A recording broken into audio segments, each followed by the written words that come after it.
मेरा मायका, माँ से जुड़ा है मायका, माँ के ना होने का सूनापन, पिता का अकेलापन और उनका बेटी का इंतज़ार कैसे नहीं देख पाई मैं। बच्चों की गर्मियों की छुट्टियाँ लगे अभी 2 दिन ही हुए थे। सुबह सुबह पापा का कॉल आ गया, बोले बेटा कब आओगी। मैंने बेमन से बोल दिया पापा कुछ पक्का नहीं है, राहुल टूर पर गए हैं, उनके आने के बाद देखती हूँ। पापा की आवाज़ रुआसी हो गई।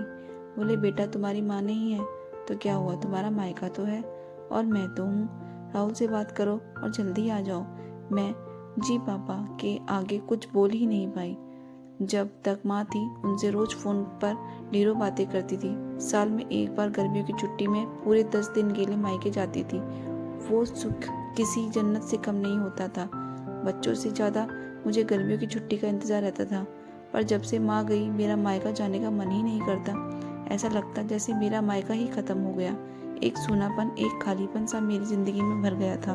पापा एकदम शांत स्वभाव के थे और कम बोलते थे, पर सबकी ज़रूरत का पूरा ध्यान रखते थे। ऐसा नहीं है कि मैं पापा से प्यार नहीं करती थी, पर बचपन से मैं माँ से ज़्यादा करीब थी, या यूँ कहूँ कि वो मेरे दिल के सबसे करीब थी। अपने सारे सुख दुख एक सहेली की भांति मैं उनसे साझा करती थी। हाँ, सुबह सुबह पापा का कॉल आया तो उन्हें मना नहीं कर पाई। पापा का दिल रखने के लिए राहुल से बोल कर अगले ही हफ्ते का टिकट करवा लिए और पहुंच गई मायके। जैसे ही दरवाजे पर पहुंची माँ की याद आ गई। ऐसा लगा जैसे वो अभी बाहर निकलकर मुझे गले लगा लेगी। सोच के आंख भर आई, किंतु आज माँ की जगह पापा बाहें फैलाए मेरा इंतजार कर रहे थे। सालों बाद पापा को गले लगा के खूब रोई।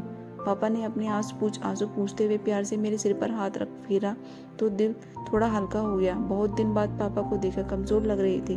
वैसे तो भाई भाभी और पापा सभी मेरा बहुत ध्यान रखते थे। बच्चे तो अपने खेल और मस्ती में व्यस्त हो गए थे, पर न जाने क्यों मेरी नजरें हर पल मेरी माँ को ही ढूंढती थी।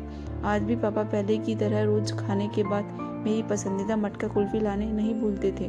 भाई भी बच्चों को कभी पार्क, कभी चिड़ियाघर तो कभी बाजार घुमाने ले जाता था।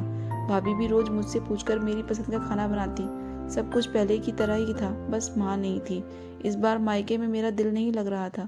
माँ की कमी मुझे बहुत खल रही थी। राहुल को कॉल करके मैंने 2 दिन बाद का टिकट करवा लिया। सबने मुझे रोकने की बहुत कोशिश की, पर मैं नहीं मानी। देखते ही देखते मेरे जाने का समय आ गया। आज शाम की ट्रेन में मेरी वापसी थी। मैंने सामान पैक करके रख दिया था, बस पापा का इंतजार कर रही थी। पापा न जाने सुबह से बिना बताए कहाँ चले गए थे। उनका मोबाइल भी नहीं लग रहा था। मन घबरा रहा था, बिना बताए आखिर गए कहाँ। इधर मेरी ट्रेन का समय भी होता जा रहा था। समझ नहीं आ रहा था कि क्या करूँ। तभी पापा का कॉल आया। बोले गुड़िया तुम लोग स्टेशन पर पहुंच जाओ, मैं सीधे वहीं पहुंच रहा हूँ। तुम लोग स्टेशन पहुंच गए, ट्रेन सही समय पर थी। पापा स्टेशन पर हमारा इंतजार कर रहे थे। उनके हाथ में एक बॉक्स था। उन्होंने मुझे देते हुए गले लगाया और बोले इसे ही लेने गया था, इसलिए देर हो गई, संभाल के रखो। मैंने आश्चर्यचकित होते हुए पूछा इसमें क्या है। पापा की आंख भर आई। आपने आंसू पहुँचते हुए बोले तुम्हारी माँ का प्यार।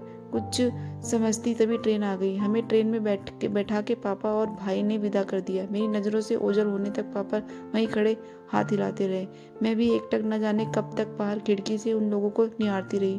तभी बेटे ने आवाज़ दी और मेरे हाथों में एक चिट्ठी थमाते हुए कहा मम्मी नाना जी ने ये आपके लिए दिया है। मैंने तुरंत चिट्ठी खोली। मेरी प्यारी गुड़िया रानी, सदा खुश रहो। जब तक तुम्हारी माँ थी तुम्हारी हर छोटी बड़ी बात का ख्याल वही रखती। मैं जानता हूँ कि मैं तुम्हारी माँ की जगह तो नहीं ले सकता, पर उनकी कमी की पूर्ति करने की तो कोशिश कर सकता हूँ। आज तुम्हारी माँ होती तो हमेशा की तरह अपने हाथों से तुम्हारे लिए बड़ी पापड़ अचार बना के साथ भेजती। माँ के हाथों का तो नहीं, पर उसके स्वाद जैसा सब सामान एक दुकान से बनवाने की कोशिश की है। उम्मीद है तुम्हें पसंद आएगा। और हाँ बेटा, माँ नहीं तो क्या हुआ, तुम्हारा मायका है और हम तो हैं। पहले का ही तरह तुम्हारा इंतजार रहेगा। ढेर सारे प्यार और आशीर्वाद के साथ, तुम्हारे पापा। पत्र पढ़ते पढ़ते मेरी आंखों से अश्रुधारा बहने लगी। सहसा मेरे मुंह से निकला आई लव यू पापा। बात छोटी सी थी, पर उसमें ढेर सारा प्यार समाहित था। ये सिर्फ मैं ही महसूस कर सकती थी। मायके से घर आए 1 महीना बीत गया था।